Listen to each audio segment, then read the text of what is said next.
a este webinar de hoy. Va a estar interesantísimo.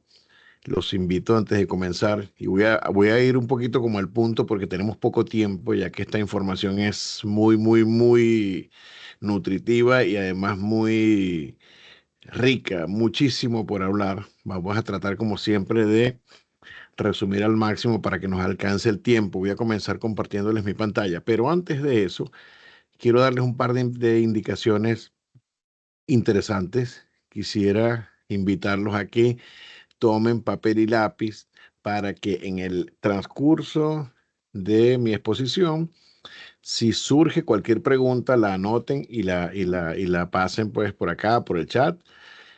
Y además de eso, también hay muchos tips entre líneas que muchas veces salen y entonces tomamos la idea, pero después se nos olvida. Entonces es interesante que ustedes tengan nota de todos estos tips, ¿ok? Bueno, sin mucho preámbulo, entonces vamos a comenzar. Y va a estar, como les repito, interesantísimo porque tengo por acá una cantidad de información, eh, algunas cosas que parecieran como secretos que nadie te los quiere contar en redes sociales, que no les quieren dar como la información con el temor que no me contrates y lo hagas por ti mismo. Pues también aprovecho para presentarles que nosotros en nuestra filosofía de trabajo, en nuestra filosofía de empresa, lo primordial es el éxito de nuestros clientes y el éxito del público en general. E independientemente que nosotros hagamos o no un caso o una representación como tal, lo relevante es que todas estas personas que de alguna u otra forma uno les puede dar un granito de arena, pues tengan éxito en sus procesos y qué mejor recompensa que verlos triunfando. Bueno, sin mucho más preámbulo de nuevo, entonces por acá ingreso con nuestra presentación. Ok, voy a compartirles pantalla.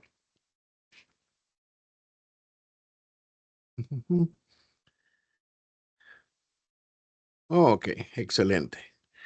Entonces, bueno, vamos a comenzar esta tarde, como les dije, vamos a hablar de cómo emigrar a Canadá y voy a darles algunos tips interesantes. Y voy a comenzar con algunos términos, ¿ok? Terminología muy importante, qué significa cada cosa, o algunas de las cosas, porque son muchísimas las siglas, y no me refiero solo a la parte del acrónimo, sino la significación que tiene o puede tener para ustedes.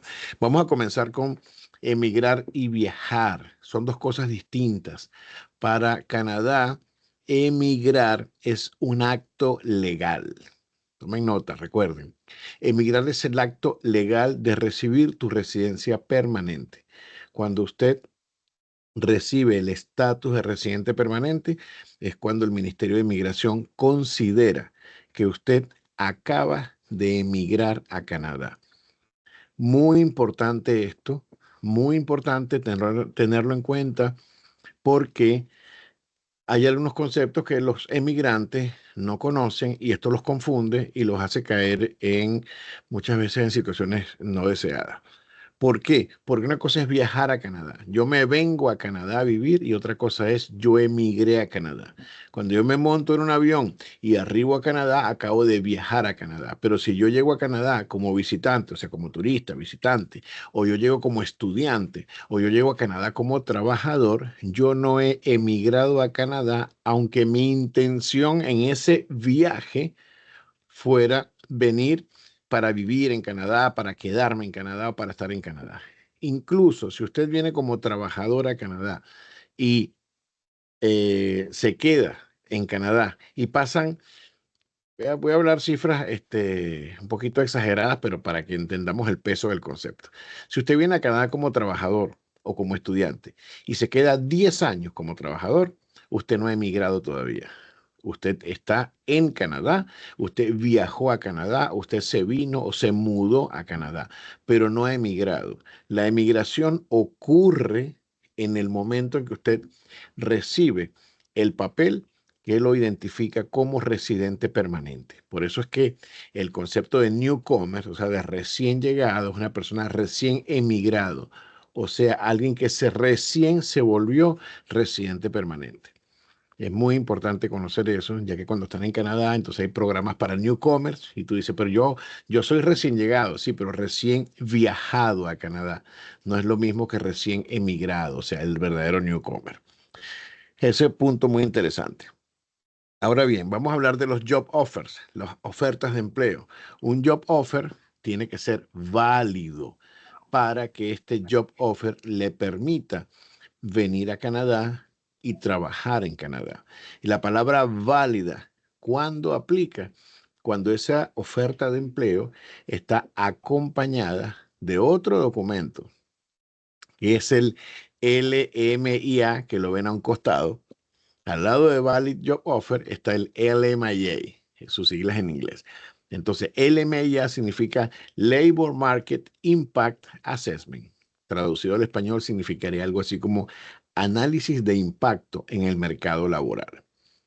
¿Qué significa esto? ¿Qué es el LMIA? Es un permiso que pide el empleador para poder traer a un trabajador a Canadá. Entonces, cuando es positivo, la oferta de empleo se vuelve válida. Esto es un tips también importantísimo porque quizá cualquiera pudiera conseguir una oferta de empleo, pero no cualquiera tiene una oferta de empleo válida, o sea, que esté acompañada por un LMIA positivo. Entonces ya sabemos que es un LMIA y que es una valid job offer, una oferta de trabajo válida.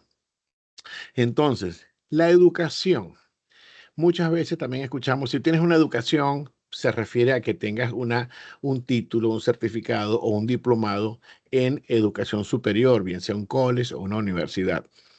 Pero muchos, muchas personas por ahí, influencers, hablan de la educación, pero no especifican que la educación tiene que ser también válida. Y para que sea válida, lo primero que debe ser es educación canadiense. Sus títulos, sus profesiones hechas en otro país, si bien sí tienen reconocimiento, sí sirven para hacer su proceso migratorio, sin embargo, no tienen el peso, la fuerza necesaria para un proceso migratorio exitoso si fueron hechos fuera de Canadá. Entonces es necesario que usted tenga alguna educación canadiense para que esta educación sea válida. Otra condición para que la educación sea válida es que debe hacerse en una educación, en una institución educativa, perdón, pública en Canadá. Muchas veces la educación creo que la gran mayoría de los colegios y universidades privados no suele emitir un permiso de trabajo posgraduación, por lo tanto, esto pierde todo el valor para efectos, no me refiero académicamente, sino para efectos del proceso migratorio que usted quiere perseguir. Entonces, tenga mucho cuidado también con la educación que sea válida. En muchos países nosotros tenemos el concepto de que entre educación privada y educación pública es que la privada suele ser paga y la pública suele ser gratuita. Eso es falso en Canadá. En Canadá no funciona de esa forma. En ambos casos, usted debe pagar sus estudios. Lo que pasa es que en los institutos educacionales públicos están debidamente, pues obviamente tienen el respaldo del gobierno canadiense, entonces usted puede eh, graduarse, ¿verdad? Y va a tener el peso académico y va a tener el permiso de trabajo posgraduación. Eso sucede en las instituciones públicas. No es que sea gratis, tiene un costo.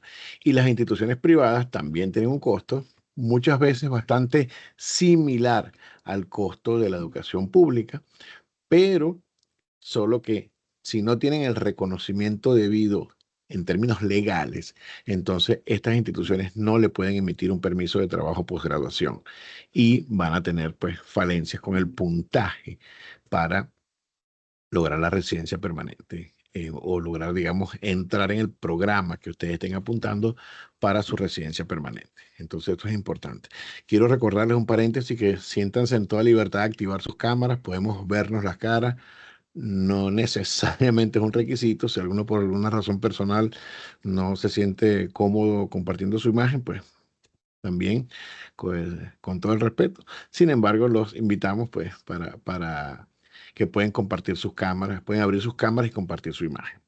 Ahora bien, continuamos acá con la terminología, que son puntos importantísimos, y vamos ahora con las job experience, la experiencia de trabajo.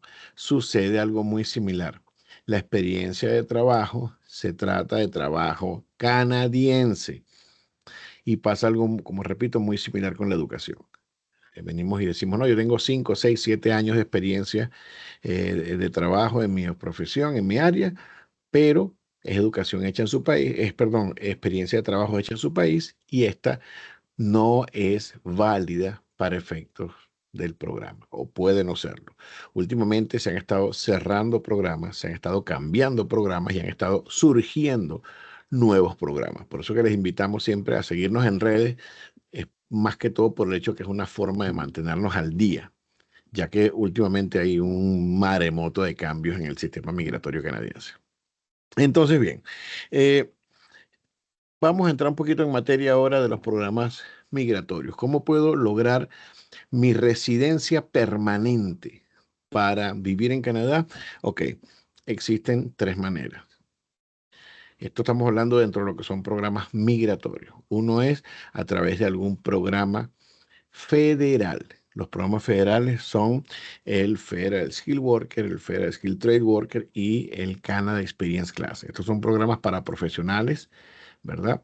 Pueden tener título universitario o pueden ser profesionales de oficio, de algún trade, ¿verdad? Que puedan lograr demostrar que tienen esa profesión con otros requisitos como son el conocimiento del idioma, si tienen integrabilidad por familia, hay una etcétera de requisitos. Y en estos programas la edad tiene su influencia. Entonces es bueno entender que hasta los 45 años puede generar puntos. A partir de los 45 años hay una etapa en la que ya no genera puntos y llega un momento en el que pudiera incluso quitarnos puntaje. Entonces, siempre es bueno revisar esos criterios para que no se cometan errores y siempre vayan pisando sobre firme. Ok, tenemos también el Family Class. El Family Class es el apadrinamiento de familia. Tips. Recuerden que estamos hoy distribuyendo tips. La familia que se puede apadrinar únicamente son los padres, la pareja del mismo sexo o sexo opuesto y los hijos de no más de 22 años. Entonces, si usted tiene un hijo de 30 años, algunos casos excepcionales donde podemos demostrar que hay una dependencia económica, familiar, pero real. No es una dependencia de que mi hijo no consigue trabajo y lo quiero apadrinar. Esa dependencia no funciona. Entonces, eso hay que revisarlo, ya que es importante, como siempre digo, no cometer errores. Entonces, los hijos hasta 22 años. La pareja, Canadá reconoce el matrimonio heterosexual y la convivencia del mismo sexo. Y además de eso, pueden ser apadrinados los padres. Cada uno de estos programas de Family Class tiene sus requisitos y sus circunstancias. Ahorita no voy a entrar en el detalle porque de verdad que el tiempo hace poco que comenzamos y ya el tiempo nos está presionando un poco. Y por otro lado, la tercera vía migratoria son los programas de nominación provincial. Estos son similares a los programas federales de residencia permanente, solo que son nominaciones que permiten que una provincia, si usted cumple los requisitos, cada provincia tiene sus programas de nominación y si usted cumple con los requisitos de la provincia, por ejemplo, no sé, hay provincias que tienen programas para personas que estudiaron en Canadá, mayormente que estudiaron en su provincia. Entonces ellos no quieren que ese talento se les vaya y quieren retenerlo y para ello ofrecen un programa de denominación provincial para personas, por ejemplo, que estudiaron en la provincia. Otras provincias tienen programas para personas con familia en la provincia, otros programas para familias con niños, otros programas para familias adultos, otros programas y así sucesivamente. Hay una variedad realmente interesante en el menú de estos programas de nominación provincial. Entonces esto también es otra alternativa que luce interesante. Bien, Así como tenemos programas migratorios, también tenemos programas humanitarios. Los programas humanitarios son tres, que son el refugio, el residencia permanente por humanidad y compasión y el riesgo de retorno. Estos tres programas, nuevamente voy a tratar de resumirlo. El, Voy a comenzar por el PRA. El PRA es una solicitud de protección que una persona puede pedirle a Canadá si, estando en Canadá, considera que su libertad, su integridad o su vida está en riesgo y lo están retornando a su país. Muy interesante eso. Tienen que estarlo retornando o al menos no dejándole entrar a Canadá. ¿Ok? Cuando me refiero a retornarlo o no dejarlo entrar, estoy hablando de un concepto legal. O sea, legalmente un oficial le dice, usted no puede entrar a Canadá y pudiera pedir un PRA en ese instante. ¿Ok? No necesariamente me estoy refiriendo al hecho o al acto de físicamente removerlo de Canadá. No necesariamente llega hasta ahí. Si legalmente usted está recibiendo una salida o la no permisión de entrada, pues potencialmente pudiera calificar para un PRA. El segundo programa se llama Residencia por Humanidad y Compasión, esa residencia permanente como su nombre lo dice, es por razones humanitarias. Como ser humano, permíteme quedarme en Canadá y dame una residencia permanente. Eso, como todo programa, debe tener un basamento. Estos basamentos suelen ser asociados con la integrabilidad, integración o arraigo que la persona o la familia en cuestión pueda demostrarle a Canadá que tiene o que es potencialmente capaz de tenerla. Este programa es bastante interesante, funciona muy bien y puede ser una alternativa, una solución para una persona que se encuentra en Canadá. Usualmente personas que se encuentran en Canadá por mucho tiempo, personas que se encuentran en Canadá y estaban en medio de un proceso migratorio y suceden cosas como, por ejemplo, eh, le cerraron el programa o eh, le bloquearon, dejó de calificar el programa por X razón. Por ejemplo, cumplió una edad que ya no es aceptada por el programa migratorio el cual estaba postulando. Entonces esa persona quedó en el aire. Ya va, no es el fin del mundo. Si tienes una situación como esa, donde te quedaste sin posibilidades de proseguir con un proceso migratorio, pero puedes por otro lado demostrar arraigos con Canadá, o sea, tienes cosas que te aten a Canadá, bien sea lazos sociales, familiares, económicos, potencialmente tenemos un caso de humanidad y compasión positivo. ¿Ok? Siempre hay que analizar el caso. También aplica mucho a personas que tienen mucho tiempo en Canadá y están a veces sin estatus. Gente que por alguna razón u otra se quedaron ilegalmente en Canadá. ¿Y pueden aplicar a humanidad y compasión? Sí, pudiera pedir una residencia permanente, de nuevo, si es que ha demostrado los arraigos o tiene cómo demostrarlo. Para personas que, por ejemplo, perdieron su caso de refugio y se encuentran en Canadá, potencialmente también pueden calificar para una residencia permanente por humanidad y compasión. Entonces, este programa es bastante generoso y funciona muy bien. Y la tercera opción, el tercer programa humanitario que tiene Canadá disponible es el programa de refugio. El refugio es una solicitud de protección para personas que puedan o quieran declarar o puedan demostrar o tengan una situación particular en la que en su país de origen su integridad, su libertad o su vida está en peligro. ¿Ok? Eh, por ahí me están haciendo unas preguntas, pues voy lanzándole flashes cuando la pregunta es así básica. Sí, nosotros asesoramos y representamos en todos los programas que yo he mencionado hasta ahora. ¿Ok? Sí, la respuesta es sí, por supuesto. Bien, entonces si esta persona o este grupo familiar tiene ese temor, potencialmente puede hacer un refugio, que es, repito, una petición de protección. Por ahí hay algunos mitos en torno al refugio, por ejemplo, o a la mayoría de programas humanitarios. Por ejemplo, mito, tengo dos nacionalidades, no puedo pedir refugio. Si tú tienes una condición particular, pues pudieras pedir un refugio. ¿Ok? El refugio es para los seres humanos, no para los nacionales de un país u otro.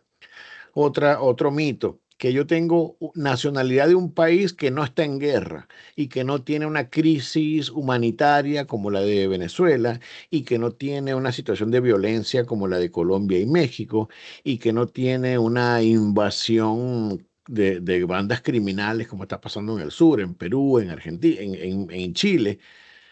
Ok, repito. El refugio es una alternativa humanitaria y se llama humanitaria porque es para seres humanos. No es una alternativa para un país en particular o para una raza en particular o para un grupo en particular. Es para personas cuya libertad, vida o integridad está en riesgo en su país. Entonces, ¿sí funciona? Sí, casi para cualquier ser humano. Ok, por supuesto. Lo que sí es cierto es que si yo tengo tres nacionalidades, pues bueno, potencialmente voy a tener menos campo, menos rango pues de éxito si yo tengo una sola nacionalidad y mi país, además del problema que yo tengo en lo personal, es un país que tiene problemas. Bueno, ok, pero eso lo que significa es que es para una persona se le puede hacer más fluido el hecho del caso y tiene que trabajar un poquito menos en la preparación, elaboración del caso, en el armado del expediente, porque, bueno, por razones, digamos, naturales, eh, el caso en sí mismo, pues, fluye solo. En cambio, hay otros casos donde hay que trabajar un poquito más, hay que entender mejor la situación de esa persona o ese grupo familiar, hay que escarbar un poco más en lo que son la parte documentos de soporte, etcétera, para que el juez reciba la información que necesita para dar una respuesta y obviamente nosotros buscamos que esa respuesta sea positiva, pues, ¿no? Entonces, así funcionan también los programas humanitarios que tiene Canadá. Yo les pido que por favor vayan tomando nota de las preguntas que se le vayan presentando. Es interesante que las tengamos todas así organizadamente para darles respuesta ahorita al final. Ya hemos avanzado casi el 50% de nuestro webinar de hoy. Ok, vamos a hablar de los perfiles. Estas son preguntas que nos hacen muy frecuentemente, ¿no? Perfiles para visas de residencias temporales, usualmente visa de visitante y las residencias permanentes. Eh, ok, la visa de visitante usualmente, ok, casi en todo momento, requiere un pasaporte válido, pasaporte vigente, un pasaporte que esté activo. Necesita que usted, que está haciendo esta solicitud, demuestre que tiene arraigos suficientes en su país. Entienda que el oficial quiere asegurarse de que usted viene a Canadá, si usted está haciendo una visa de visitante, pues que usted en efecto es un visitante genuino. O sea, un visitante genuino es alguien que viene a Canadá, hace su visita y se regresa a su país de origen. Entonces, una de las formas de asegurarle al oficial que eso es genuino es con los arraigos. Y los arraigos, cada caso se demuestran de manera diferente. Los arraigos pueden ser económicos, sociales, académicos, profesionales, laborales, etcétera. Y no todo el mundo tiene las mismas categorías de arraigo. ¿Ok? Hay personas que pueden demostrar arraigos con propiedades. Hay personas que pueden demostrar arraigo porque tienen mucha amistad, movimiento social, etcétera. Hay personas que pueden demostrar arraigo porque tienen un trabajo que es bien remunerado. Hay otros que pueden demostrar arraigo porque tienen un trabajo que tiene alta importancia para ellos profesionalmente, para el país donde viven, incluso a veces para su familia. Hay personas que pueden demostrar arraigo con el hecho de tener mucha familia en su país. Tengo a la abuelita y al papá y a la bisabuela viva. Eso pues puede ayudar en el fortalecimiento de los arraigos. Tengo una empresa o tengo un proyecto o estoy estudiando. O sea, todos esos son formas, aquí mencionándolas rápidamente, de demostrar estos arraigos. ¿Ok? Pero no existe una fórmula, entonces tenga mucho cuidado con los brujos que por ahí andan regalando, que nunca, si es demasiado bueno para ser cierto, pues probablemente no lo sea. Entonces tengan cuidado, ¿no? Que por ahí yo veo que les mandan una lista de requisitos y te hago la visa. Entonces tengan cuidado porque ya cuando les piden una lista de requisitos y cómo sabes que yo cumplo con esos requisitos y no que yo necesitaría tener otros requisitos particulares porque mi situación es particular. Entonces con esas cositas hay que tener prudencia. No les estoy tratando de decir tampoco que los demás son malos y yo soy el bueno. No, pero sí tengan prudencia. Otra cosa importante de mostrar una visa son los fondos suficientes. Una cosa son los arraigos y pueden ser económicos y otra cosa son los fondos suficientes para mi viaje. O sea, si yo voy a hacer un viaje que cuesta $5,000, pues por lo menos debería tener los $5,000. ¿Ok? Tampoco puedo hacer un viaje. Alguien me dijo un día, pero mi viaje cuesta $300 porque yo pienso dormir en la calle, en la banca de la plaza. No funciona así con Canadá. Entonces es importante que sea un plan racional o razonable y que a su vez esté razonablemente estimado o presupuestado. Entonces hay que tener, de nuevo, como siempre, prudencia en lo que se dice, lo que se declara y obviamente en lo que se hace. Entonces los fondos suficientes para el viaje hay que demostrarlo. Hay otros ítems, como por ejemplo el historial de viaje. El historial de viaje suele ayudar. Ahora bien, hay personas que nunca han salido de su país o no tienen y no tienen ningún historial de viaje o tienen un historial de viaje un poco limitado o corto, pues eso no es una limitante. Si es que previamente, cuando hicimos la solicitud de visa, pues claramente nosotros explicamos eh, las razones del viaje, que tiene los suficientes fondos, que tiene los suficientes arraigos, pues ¿por qué no hacer su primer viaje a Canadá? Que ese es un turista inusual. Sí es cierto, es un turista inusual, sí lo es, pero Ay, coño, no perdí la significa que conexión. no pueda ser un turista genuino. Entonces esto es importante. Igualmente, Estaba bueno, pero no perdí el la plan de conexión. viaje incluye, ¿verdad? Que No entiendo, es que eh, dice que el plan de viaje incluye que la persona sepa a dónde viene, por cuánto tiempo viene a Canadá, a qué viene a Canadá, etcétera. Entonces, todas esas informaciones deben estar claras cuando se presenta la solicitud de visa. Esto es una visa de visitante, por ejemplo. Ahora bien, tenemos por otro lado las solicitudes ya de residencias permanentes. Entonces son otro tipo de requisitos. Hay personas que me han dicho, no, yo quiero solicitar mi visa de visitante porque yo hablo inglés y porque yo tengo un doctorado. Eso no es para la visa de visitante. Ahora puede ser potencialmente positivo para una visa de residencia permanente.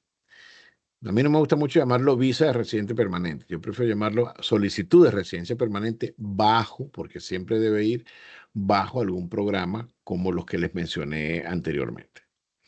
Entonces, ¿qué les van a revisar? Obviamente que tengan como siempre sus identificaciones. Como estamos fuera de nuestro país de origen, la identificación clásica es el pasaporte. Entonces, un pasaporte vigente.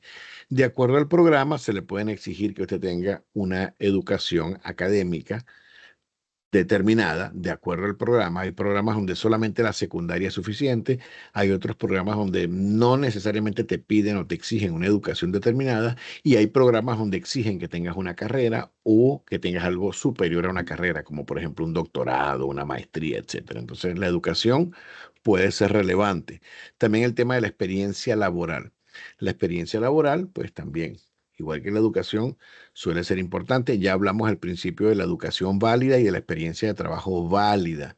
Ahora, el hecho de que no sea válida significa que no te da el puntaje grueso, el puntaje fuerte, pero tampoco es descartable y no te da nada. Sí se reconoce tanto la experiencia como la educación fuera de Canadá, solo que no tiene el mismo peso. ¿Ok? Y el idioma, bueno, eso es lo de siempre. El idioma, señores, es importante que entiendan que si están haciendo un proceso migratorio, si están haciendo un proceso de residencia permanente, si quieren venir a residir a Canadá, pues entiendan que cuando les hacen el análisis, potencialmente les van a exigir que tengan cierto nivel de idioma. ¿Eso es variable? Sí lo es. ¿Hay que hablar inglés o francés perfecto? No necesariamente perfecto, pero va a tener una exigencia, sobre todo cuando vamos a emigrar. Recuerden que al principio dije que emigrar era recibir la residencia permanente. Emigrar no es venirse a Canadá, eso es viajar a Canadá. ¿Ok? Yo de hecho ya los voy a invitar a que este webinar va a estar full disponible en nuestro canal de YouTube y ahí incluso también con toda la confianza pueden dejarnos preguntas y comentarios que nosotros pues procuraremos darle respuesta oportuna. Entonces, bien, el idioma es importante y además es un recurso muy importante, no solo por la parte legal de la inmigración, sino también por la parte logística de su éxito en Canadá. Si usted quiere triunfar, mínimo en la vida, usted debe saber hablar, leer y escribir. Entonces, eso es dominio del idioma. Para que esto suceda, pues necesitamos hacer un poquito de esfuerzo. Bueno, como todo éxito, ¿no? Los éxitos no suelen caer del cielo. Nosotros debemos buscarlo, forjárnoslo y, por supuesto, alcanzarlo. Entonces, es interesante que valoren el idioma. Mentalícense con eso porque lo van a necesitar para el programa migratorio y para la vida fuera en Canadá. Y otros requisitos, porque de acuerdo al programa que se esté queriendo postular, entonces van a tener que cumplir con otros requisitos o exigencias que tiene ya el programa en sí. Como dije anteriormente, lo expliqué cuando hablé de las diferencias de programas migratorios a través de programas federales, de programas provinciales, etcétera, de clase familiar. Quiero también definirles algo que no hablamos mucho, o no hablamos todavía, mejor dicho, que es el Express Entry, el famoso Express Entry. Mucha gente me dice, no, yo voy con el programa Express Entry. No existe un programa migratorio llamado Express Entry. Express Entry o entrada expresa es el nombre de un app, es un software en el cual usted mete su información y este software la clasifica ¡pup! Y le da el puntaje asignado. Entonces, ese puntaje es su número calificatorio para ser seleccionado en Express Entry o no. Entonces, si usted tiene su perfil en Express Entry, le va a dar un puntaje de 600 puntos, 300 puntos, 400 puntos, 550 puntos, 800 puntos, etcétera. En ese programa de Express Entry se evalúa todo, su edad, su conocimiento del idioma, si es solamente uno o los dos idiomas oficiales de Canadá, qué educación tiene, qué experiencia de trabajo tiene, su situación familiar, etcétera. Todo el programa se lo evalúa y le asigna un puntaje. Y según ese puntaje, obviamente, mientras es más alto, usted tiene mayores probabilidades de éxito. Si el puntaje es más bajito, usted tiene menos posibilidades de éxito. Posibilidades de éxito me refiero, posibilidades de ser seleccionado por el programa migratorio al cual está queriendo postular. ¿Ok? Entonces, bueno, de nuevo vayan preparando sus preguntas que ahora vamos a hablar de otros temas interesantes. Perdón. Ok. Últimamente he recibido muchísimas preguntas y comentarios y muchas consultas de trabajo en Canadá, el empleo en Canadá. Ok, si usted quiere trabajar en Canadá, pues el proceso es relativamente sencillo. Yo los invito a que hagan muchas, pero muchas postulaciones de trabajo. Hagan solicitudes de empleo. Manden sus currículum. Y el currículum es el corazón de una oferta de empleo exitosa, de una búsqueda de empleo exitosa, de lograr una posición de empleo que usted busca.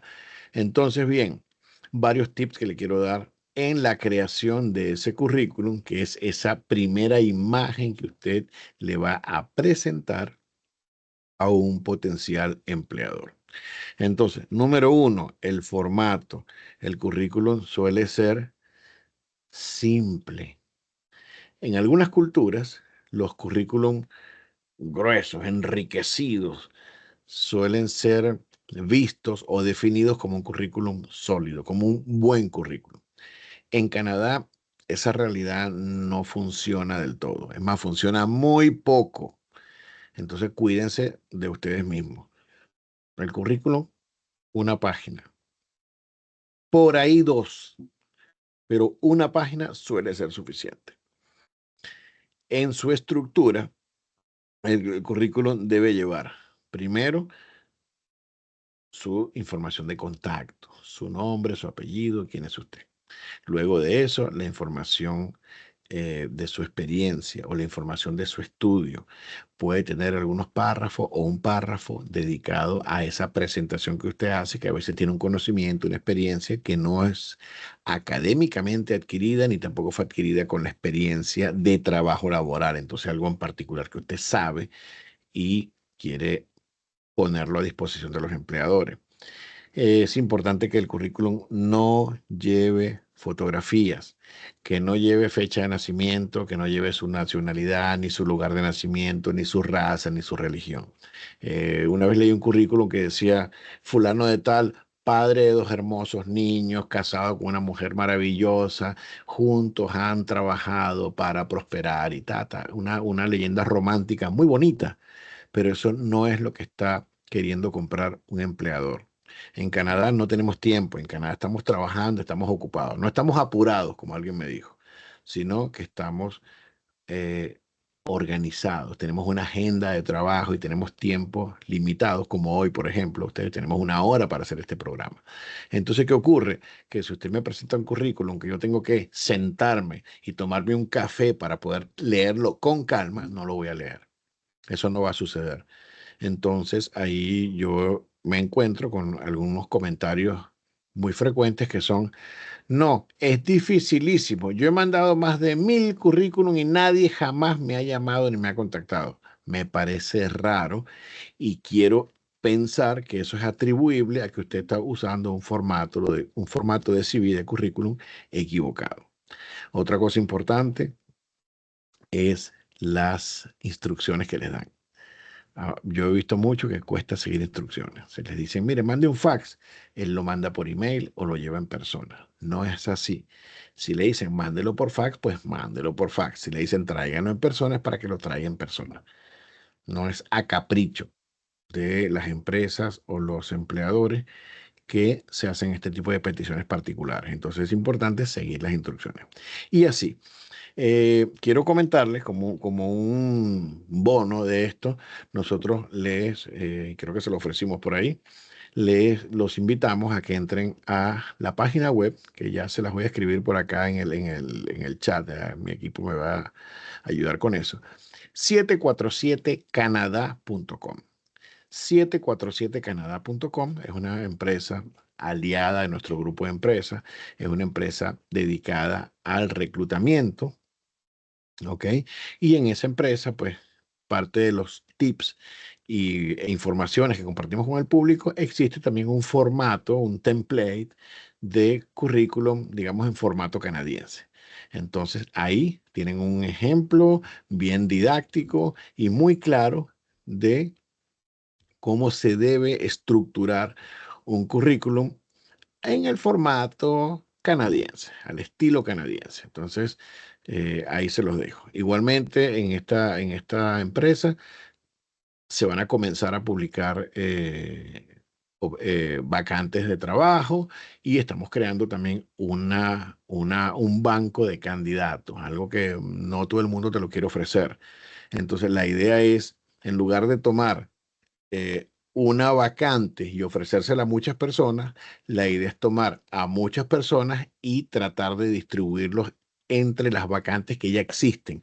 Entonces, para ello también los invito a que nos estén visitando constantemente y cuando se abra esta sección, que espero va a ser muy pronto, ustedes puedan cargar su currículum y pues Dios mediante tengan ustedes la posibilidad de lograr esa oferta de empleo que quieren lograr y que yo sé, porque yo también pasé por ahí, que a veces se nos hace difícil. ¿Ok? Entonces es importante mantenerse al ritmo de las circunstancias, ¿no? Para que no nos quedemos atrás.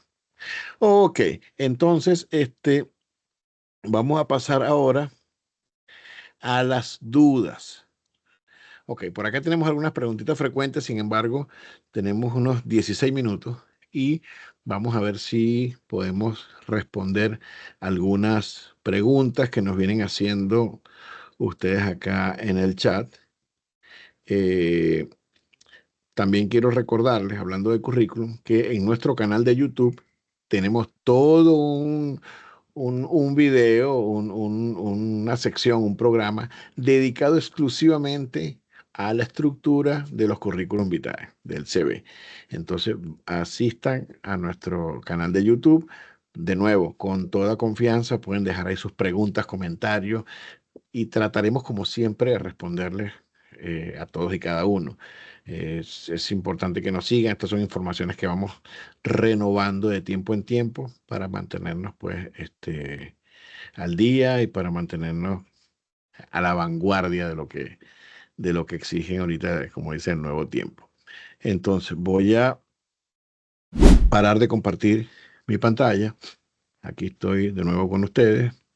Les extiendo una vez más la invitación. Si activan sus cámaras, sería sensacional. Los que puedan, los que quieran, por supuesto, nada es obligado, ya que yo creo que la interacción de imagen siempre es importante, ¿no? Si no es, por lo menos nos acerca un poquito a la interacción humana. Esa es una razón por la que también nosotros de cuando en cuando damos los viajes y ofrecemos gratuitamente las conferencias en persona, porque de verdad que es muy gratificante. No se siente uno así como un poquito aislado cuando está hablando solo frente a la pantalla. Ok, entonces vamos a leer algunas de las preguntas o comentarios que nos vienen dejando por acá por el chat. Ok, voy a subir al principio.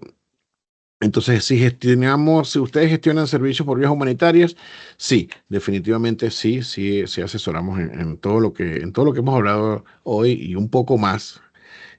Nosotros prestamos asesoría y representación. Mi nombre es Marielvis Olivo. Una consulta. Mi esposo se encuentra en Canadá, ingresó en junio con un programa de parte de su hermana que está allá y lo apadrinó. Ahora yo quisiera ir para estar con él. ¿Qué tendría que hacer? Un poquito difícil, Marielvis, porque no tengo mucha información detallada sobre tu caso. Sería necesario reunirnos, incluso privadamente, y hacerte más preguntas, más detalles, y entonces darte algunas opciones, algunas alternativas, ¿ok? Ahora, voy a responder la pregunta tratando de darle un punto de vista un poco genérico para que también sirva para la audiencia. Ok, si una persona fue apadrinado, que ahí vamos con los términos, no aplica el término apadrinado, o no aplicaría en este ejemplo que voy a poner. Si fue auspiciado por un canadiense y vino con este programa recientemente que se abrió de venezolanos, haitianos y colombianos, en el cual le daban una residencia permanente, entonces esa persona es residente permanente de Canadá. No es que vino a Canadá de visita con un proceso humanitario. No, esa persona obtuvo una residencia permanente y está en Canadá como residente permanente. Y cualquier residente permanente tiene el derecho a apadrinar. Ese sí va a apadrinar a su familia. Como les expliqué hace rato, la familia apadrinable son los padres, las parejas y los hijos menores de 22 años. Entonces, en ese contexto, si te ubicas por ahí en algo de lo que dije o cualquiera de ustedes lo hace, pues ya más o menos empezamos a tener una mejor idea, pues, ¿no? Ok, también nos escriben una pregunta, me hace Emily. Buenas noches, mi hermana se fue a Canadá y está en proceso de recibir la residencia. Al tenerla, ella podría pedir a sus familiares. Sí, como comenté hace rato, la respuesta es sí, pero sus familiares se consideran pareja, hijos menores de 22 años y los padres. Ojo que a pesar de que todos son clase familiar, cada familia tiene una categoría distinta. No es lo mismo apadrinar padres que apadrinar una pareja o apadrinar un hijo. Entonces, los padres tienen un proceso, un programa particular, este, de apadrinamiento, pero están en clase familiar. O sea, la respuesta técnicamente hablando es sí, sí puede. Mi padrastro tiene familia en Canadá. ¿Ellos me podrían pedir a mí o no podría por no tener el apellido? Interesantísima pregunta. A ver, el apellido no dice nada, ¿ok? Lo que dice es la legalidad de la paternidad. En algunos países, sí. Si yo reconozco a mi hijo de manera legítima, entonces por ley tengo que ponerle el apellido. Sí, entonces en ese caso, pero es esa cultura, esa legislación de ese país donde sí, nosotros ya mentalmente asociamos la legitimidad con el apellido.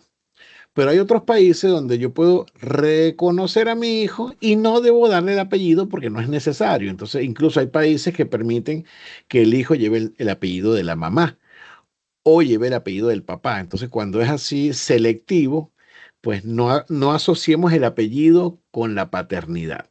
Ahora bien, vamos un poco aquí a la pregunta. ¿Mi padrastro me puede pedir? Depende. Si mi mamá, que es mi madre legítima, se emparentó con el señor X y ellos están en Canadá y yo tengo menos de 22 años, pues yo soy el hijo de esa familia, aunque no sea el hijo legítimo de mi padrastro, ¿ok? Pero al ser el hijo legítimo de mi mamá y mi mamá tiene una relación legítima con esta persona, yo puedo ser apadrinado como si fuese hijo legítimo. No hay diferencias. ¿Ok? Ahora, si mi mamá tiene un novio que yo le digo papá, yo lo quiero mucho, y ese novio se dejó de mi mamá o emigró a Canadá y está viviendo por allá y él me quiere llevar a mí para Canadá, que soy su hijo, ahí la cosa cambia, pues, ¿no? Es totalmente distinta. Entonces hay que analizar las circunstancias para poder decir, mira, la cosa va por aquí, o no funciona, no se puede, o si está, pues, clara y sencilla. Entonces, más o menos esto también sirve, y a pesar de que les respondo sus preguntas, se los grafico porque es interesante la consulta particular de estos casos así puntuales, pues, ¿no? Ok, yo soy colombiano y tengo entendido que para nosotros hay algunas excepciones sobre el LMIA. ¿En qué casos queda exento? Ok, interesante pregunta, Raúl. El LMIA sí da excepciones cuando la persona está aplicando para venir a Canadá con el estatus de trabajador bajo algún programa de Free Trade Agreement. En español se dice, uy, disculpen, se me fue la palabra en español. Tratado de libre comercio. Si Canadá tiene, de hecho, un tratado de libre comercio con Canadá, con Colombia, perdón, con Perú, con Chile, con Panamá y con México. Recientemente han habido extensiones, no de un tratado en particular, sino algunas concesiones que se han dado a países como Argentina, Costa Rica. Entonces hay que evaluar, pero si, volviendo a la pregunta, si una persona de nacionalidad de un país que tenga el Tratado de Libre Comercio con Canadá activo, como por ejemplo lo es Colombia, y esa persona tiene una oferta de empleo, ahí se vuelve válida sin tener un LMIA, porque como está exento el LMIA, se vuelve válida siempre y cuando esté en la lista de profesiones del tratado. Entonces hay que revisar el tratado a ver si aparece en la lista de profesiones. Entonces ahí es la oferta de empleo debe llevar las características que se adapten a la profesión que usted está haciendo, porque tampoco me puedes decir, voy a poner un ejemplo, yo soy arquitecto y la arquitectura está en la lista del tratado, pero yo estoy yendo a Canadá a trabajar eh, instalando redes informáticas que no tienen nada que ver con arquitectura, entonces ahí no hay compatibilidad, hay un chispazo entre la oferta de empleo y la profesión, entonces no va a funcionar, ahí va a necesitar un LMIA, pero en concepto a eso es lo que se refiere con las excepciones. No son excepciones para los colombianos, son excepciones para los colombianos que califican para entrar bajo el Tratado de Libre Comercio entre Canadá y Colombia en este caso, pues, ¿no? ¿Cómo me pongo en contacto con ustedes para hablar con el consultor? Bueno, sí, sencillamente ahorita les vamos a escribir por acá nuestra información de contacto. Ustedes nos pueden contactar, pueden llamar por teléfono, pueden escribirnos por WhatsApp, pueden mandarnos un correo electrónico. E incluso hasta nos pueden, esto no debo decirlo, pero hasta nos pueden escribir en las redes sociales. El problemita de las redes sociales es que muchas veces se diluye su mensaje en un montón de mensajes y hay veces que las personas ahí hacen comentarios, se vuelve una especie de chat. Entonces, a veces se puede perder tu contacto cuando tú llamaste. Si quiero una consulta y esa frasecita se diluyó ahí. Lo mejor Creo que lo más práctico es escribir un mensaje de WhatsApp y por ahí le estamos dejando nuestros números, ¿ok? Eso es lo más cómodo. Tienes el WhatsApp a la mano todo el tiempo. Otra pregunta, para una visa de turismo, ¿cuánto de fondos son necesarios demostrar más o menos? Esa es la pregunta de las 500.000 lingotes de oro. A ver, no existe en la legislación una cifra. La legislación dice, usted debe demostrar que tiene fondos suficientes para su viaje. Entonces, eso depende más del cliente que del consultor, esa respuesta. ¿Por qué? Porque ponte a analizar. Si tú eres una persona, siempre pongo este mismo ejemplo. Si tú eres una persona que en cada cena se toma 2 botellas de champán, Don Periñón, entonces usted necesita como $50.000 a la semana solamente para cenas. Ahora, si usted se toma un vasito de agua y un huevito frito con arroz, capaz que con $10 mata toda la semana de sus cenas. Entonces, ¿cuánto dinero necesito? Depende. Hagamos un análisis racional. Si yo voy a ir a Canadá, entonces ¿dónde voy a ir? Porque no es lo mismo rentarme una habitación de hotel o rentar un Airbnb o alquilar una casa para mí solo. También dónde. No es lo mismo si cualquiera de las anteriores, usted lo hace en Montreal, en Toronto, en Vancouver, en Calgary, en Edmonton, en un pueblito rural, en el medio del monte, en el camping, en las montañas. Depende. Entonces, de acuerdo a cómo sea su plan de viaje, usted va a tener costos de alimentación, costos de hospedaje, costos de diversión, porque si vienes de turista no me vas a decir que vienes a encerrarte en una habitación, porque eso no te lo va a creer el oficial. Entonces, costos de entretenimiento, costos de su tiquete aéreo o el barco o el medio que sea que lo va a traer, y un costo, un fondito de emergencia que suelen tener los turistas. Entonces, esos 4 o 5 costos estándar son los que usted debe considerar. ¿Ok? Eh, Muchas veces, me voy a extender un poquito en esto, muchas veces las personas dicen, no, yo tengo, y aquí voy con otra mitología aquí de la antigua Grecia, la carta de invitación. No, es que yo tengo a mi sobrino, mi hijo, mi amigo, mi hermano, él me manda la carta de invitación. O muchas veces nos consulta alguien y dice, no, yo le mando a mi mamá la carta de invitación. Ok, no funciona de esa forma. La carta de invitación es una ayuda mínima para la aprobación de una visa. El oficial no va a aprobarte una visa porque tienes un hermano millonario en Canadá o porque tienes un hermano en Canadá que se hace cargo de ti porque te adora. El oficial va a pensar, ¿y qué pasa si se pelean estos dos hermanos en pleno viaje en Canadá? Este viene a Canadá con $50 en el bolsillo, va a ser un problema para mí porque me va a tocar darle de comer, darle hospedaje en una situación de calle y me va a tocar esperar que tenga su boleto y si acaso no me toca hasta comprarle un boleto nuevo para mandarlo a su país. O sea, me cuesta un montón de dinero. Entonces, no, si no tienes el dinero para cubrir un viaje, que debería ser tu viaje, entonces no te voy a dar visa. Esto entonces hay que analizarlo.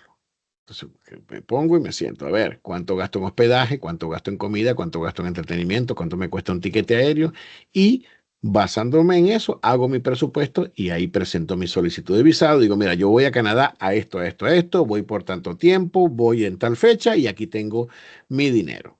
Entonces ahí es donde nace la cantidad. No, no existe realmente. Esa pregunta me la hacen siempre. ¿Y qué más quisiera yo que poder darle una respuesta? Tener 10.000, 15.000, 20.000 o 500.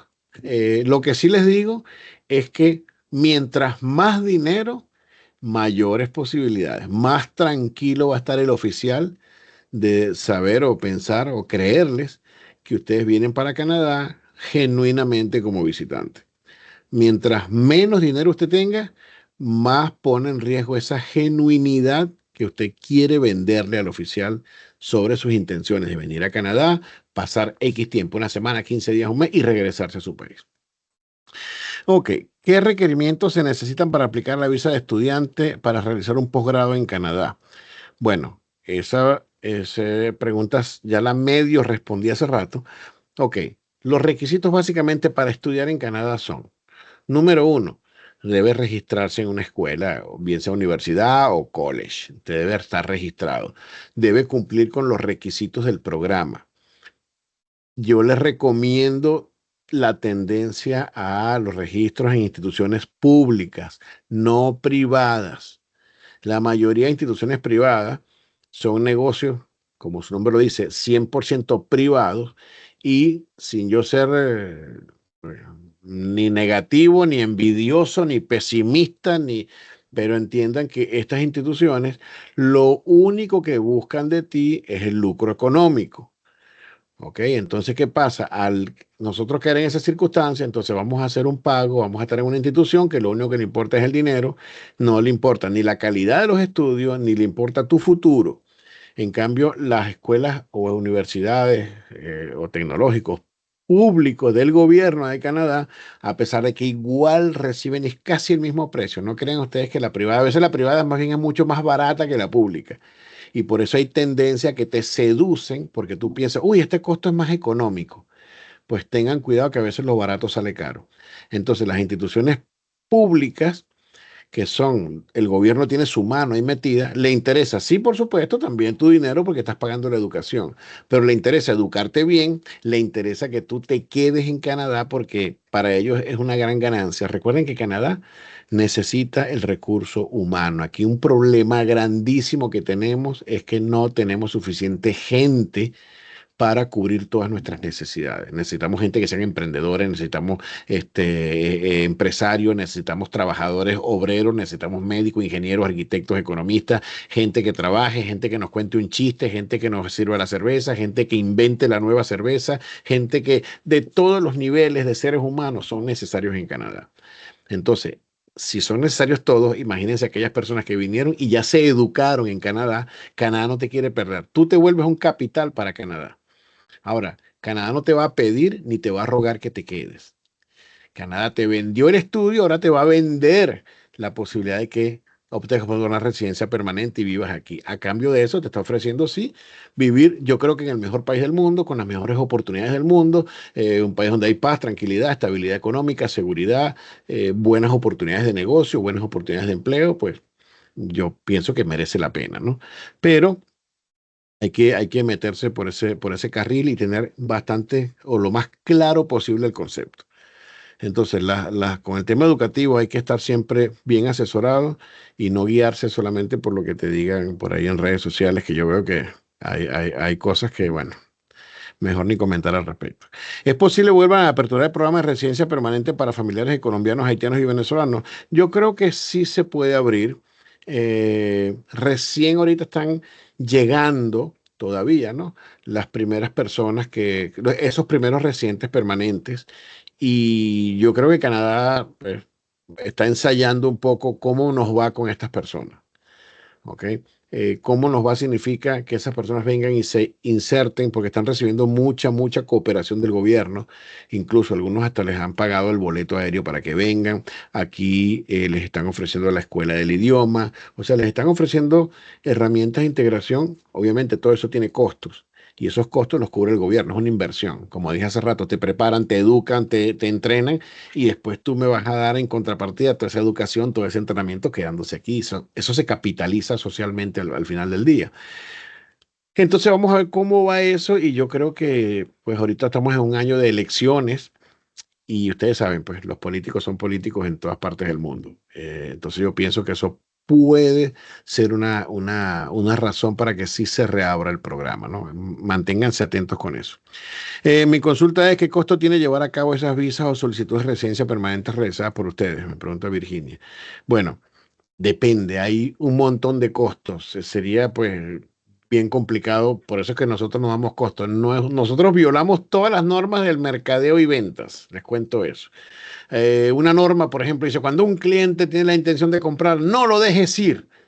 Pues les cuento que nosotros no hacemos eso. Nosotros en la consulta, muchas veces el cliente me dice, no, estoy ya convencido, ¿dónde firmo? No, no firmes nada. Mira, piénsatelo bien, medítelo y me llamas mañana. Eso es una violación flagrante a los principios del mercadeo y ventas. Pero nosotros les cuento que no somos mercaderes de la inmigración, somos asesores migratorios, tenemos una pasión particular por el éxito de nuestros clientes en particular y por supuesto del público en general. Entonces nos enfocamos en eso. Respecto al tema de los costos, pues cada caso se presupuesta, hay algunos volúmenes de trabajo que están más o menos calculados, pero por eso es que preferimos hacer una consulta y en la consulta te decimos, mira, tú sí tienes caso, te conviene más hacerlo por aquí, te puede costar entre tanto y tanto. Hablamos de financiamiento cuando en algunos casos, por supuesto, planes de pago, etcétera. Entonces es interesante esa interacción. Esa es la razón por la cual no tenemos una lista de precios predeterminada que yo pueda darles aquí. Pues no, créame que sería feliz haciéndolo. Me ahorraría mucho trabajo y algunos dolores de cabeza. Eh, Aquí me dice María Luis, si tiene una residencia permanente, pero no me terminó la pregunta, si me la puedes escribir por ahí, trataré de responderla. ¿Qué costo tiene el proceso de asilo? Bueno, ya les expliqué el tema de los costos. En caso de pedir una beca estudiantil, una carta de invitación puede servirme? Ok, si tienes una beca estudiantil, pues hay que analizar la beca, porque la beca a lo mejor te dice, te pago la universidad, no vas a pagar nada de universidad, pero tienes que pagar tu hospedaje y tu alimentación, o sea, tu estadía. Hay becas que te cubren absolutamente todo. Vas a vivir en la residencia universitaria, vas a estudiar este programa y vas a tener un bono X para alimentación. Entonces ahí pues no necesitas dinero.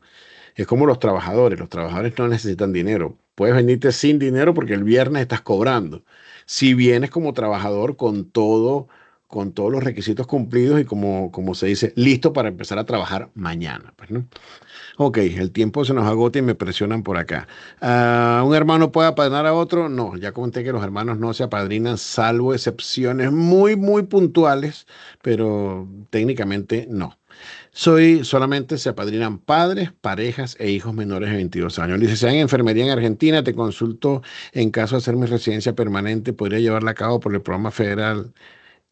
Sí, potencialmente sí, claro, sí puedes. Sí, pues, si tienes todos los requisitos y tienes el puntaje necesario, por supuesto que el programa federal te puede ayudar, o sea, alguno de los tres programas federales. En el mismo trámite, si tengo ciudadanía europea que Argentina, o alguna de las dos es un poco menos dificultuosa. Ok, para un proceso migratorio, cualquier nacionalidad es igual, pudiera una beneficiarte más que la otra. Por ejemplo, los ciudadanos europeos no requieren visa para venir a Canadá, solamente un registro electrónico llamado ETA. Los argentinos también le requieren solo el ETA siempre y cuando haya tenido visa para Canadá o para Estados Unidos en los últimos 10 años. Entonces, habría que revisar eso para ver si es exactamente igual o hay alguna ventaja utilizando la ciudadanía europea o no. Siempre, consejo de oro, busquen asesoría antes de actuar. ¿Ok? Recuerde que con las instituciones no se conversa, a las instituciones se le declara. Entonces, todo lo que usted diga quedó grabado o escrito en algún lugar y es imborrable. Entonces, su información es información privada. Hay información que usted tiene la obligación de compartirla. Hay informaciones que son opcionales, donde yo decido qué te cuento de mi vida y qué no. Entonces, en esas informaciones opcionales, en esas informaciones discrecionales, es interesante manejarlas con criterio, porque hay veces que no tienes por qué declararle, no sé, a un país que tú te acabas de comprar una casa en las Bahamas. Entonces, hay cosas que son interesantes de saberlas antes de iniciar un proceso. Por eso es que les digo siempre, no se tome la justicia por mano propia, hagan una consulta que nada les cuesta. En Canadá tengo amistades de muchos años, pero no sé si tienen parentesco. No se tienen ningún parentesco. Pueden realizar una carta de invitación para pedirme. Para pedirme no. Cualquier persona puede invitarme a Canadá y decir que yo me voy a hospedar en su casa, que me va a dar comida, que me va a dar techo. Sí lo puede hacer. Pero anteriormente lo comenté, la carta de invitación no es relevante para la aprobación de una visa. Lo relevante es, como les dije, los arraigos, la situación económica, que tengamos un plan de viaje claro y, por supuesto, que podamos convencer al oficial con todo esto de que somos genuinamente visitantes. Si soy residente permanente del programa Residente para Colombianos, ¿puedo traer a mi esposa que está en Venezuela o debo esperar que pase algún tiempo? No, no hay ningún tiempo que esperar, Manuel. Un residente permanente es residente permanente desde el momento que se hace residente permanente y como residente permanente tiene todo el derecho del mundo de apadrinar a su cónyuge. ¿Se puede aplicar a refugios si se tiene doble nacionalidad? Pues bueno, eso también lo comenté, José Ramón. Si la persona cumple con el concepto de refugio, pues es independientemente del factor la nacionalidad como tal. Hay que evaluarlo, por supuesto. En esa evaluación de fondos suficientes, ¿solo toman en cuenta el dinero en la cuenta o también las tarjetas de crédito? Las tarjetas de crédito te cuento que no es tu dinero. es un dinero del banco. La tarjeta de crédito es un voto de confianza que te da el banco por un monto de dinero que tú le debes pagar o devolver al banco en un tiempo determinado. Entonces eso así no lo metas, no lo consideres tu capital, ¿no? Entiendo que es discrecional que un funcionario de inmigración admitir o no la entrada de un turista que quiere ir a Canadá. Si es inadmitido, se puede aplicar solicitud de refugio ante la inadmisión. Pudiera ser un refugio, José Ramón, pudiera ser un PRA, que expliqué ese programa también al inicio, un riesgo de retorno, o pudiera evaluarse si existe alguna otra salida para eso, ¿no? Hay varias alternativas. Las clásicas son un refugio o un PRA cuando la persona tiene, por supuesto, un caso, ¿no?